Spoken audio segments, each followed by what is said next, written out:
E aí, galerinha, beleza? Professor William Peixoto de novo aqui na área com vocês. Esse vídeo vai ser um vídeo de resolução dos nossos exercícios do teu cadernão, como eu havia prometido desde o início. A gente vai fazer essas resoluções das tuas atividades do livro aqui em vídeo, tá?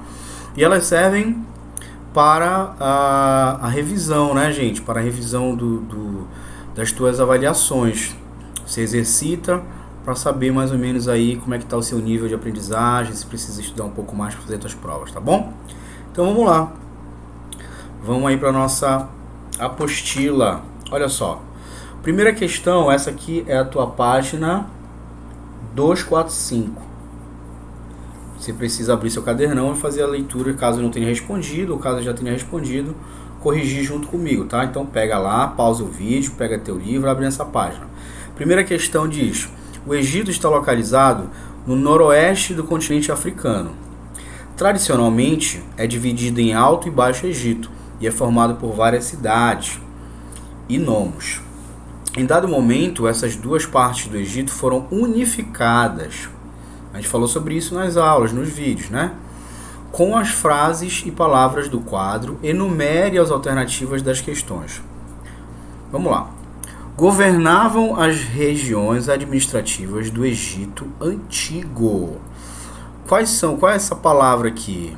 Eram os líderes que governavam no Egito Antigo, essas regiões. Essas regiões chamadas de nomos. Quem eram? Eram os nomarcas. Então você vai botar aqui o número 4, né, em algarismo romano.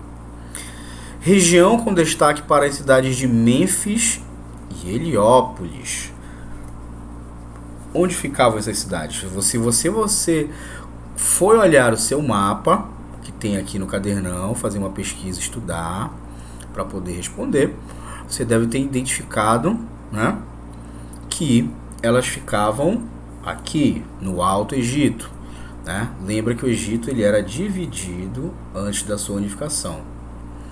O Alto e o Baixo.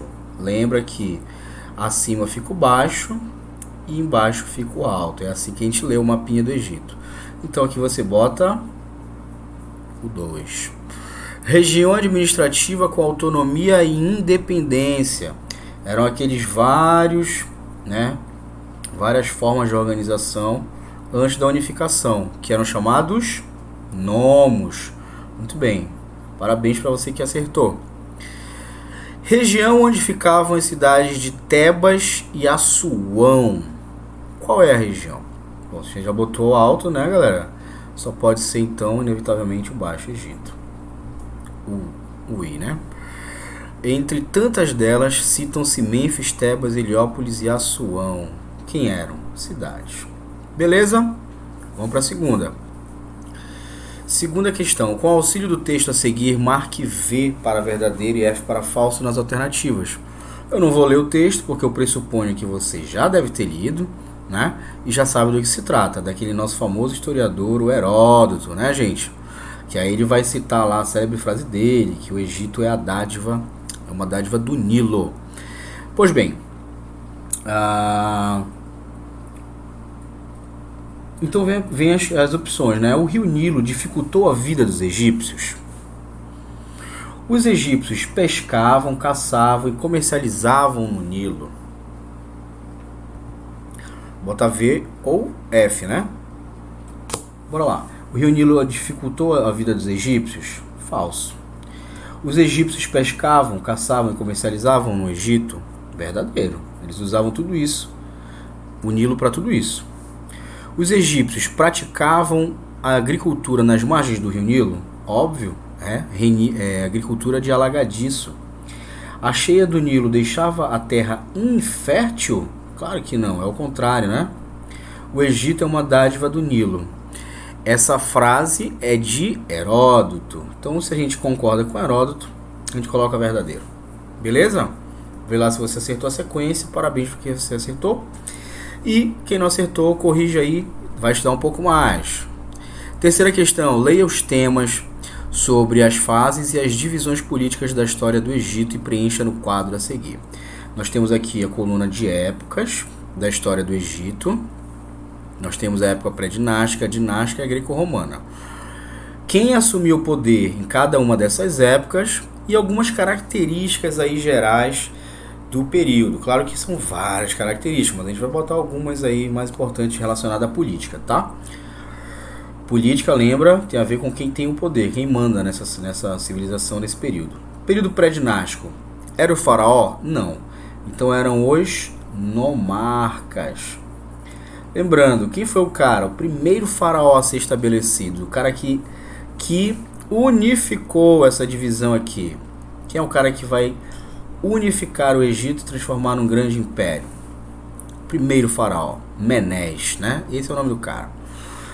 Na época dinástica, ou seja, começa o período das dinastias faraônicas. Quem é que manda aí? São os nomarcas ainda, em cada nomo? Não, né? Agora são os nossos amigos conhecidos, famosos faraós. Beleza? E no período greco-romano, que é quando os romanos passam a dominar o Egito, já lá no finalzinho da vida desse período dos faraós, né? Os faraós agora eles serão romanos. Quem é que comanda? Quem é que manda?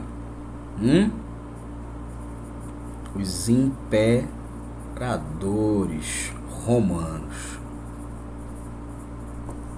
Os imperadores romanos, beleza? Algumas características aqui desse período. O poder era centralizado na mão de um? Não. Então a característica principal, descentralização política. Porque cada nomo, mais uma vez, cada nomozinho desse aqui tem o seu nomarca. É como se fossem cidades, estados, né? Cada uma independente da outra. Só vai haver unidade política depois que o primeiro faraó, que é Menés, domina tudo isso daqui e coloca todas as cidades sobre seu poder. Beleza? Então, se aqui a característica da descentralização aqui dos faraós é a centralização. O faraó vai centralizar o poder na sua mão, na sua figura. Tá bom? Centralização e unificação. Porque é unificado. Centralização e unificação política. Tá bom, gente? E no período greco-romano, com os imperadores, qual é a característica principal? Nós temos a invasão, né? A invasão e mistura cultural. Porque essa cultura antiga do Egito vai se misturar com a cultura romana e grega. Por quê? Porque os romanos eles também preservavam a cultura grega. Logo, essas culturas vão se misturar. Tá bom, gente? Bom, isso aqui já foi um belo, né, passo aí no caminho para a gente aprender mais sobre o Egito. Depois eu volto com mais aulas em relação tanto quanto ao Egito, quanto em relação aos fenícios e os hebreus, tá bom? Beijo a todos e todas. Tchau, tchau.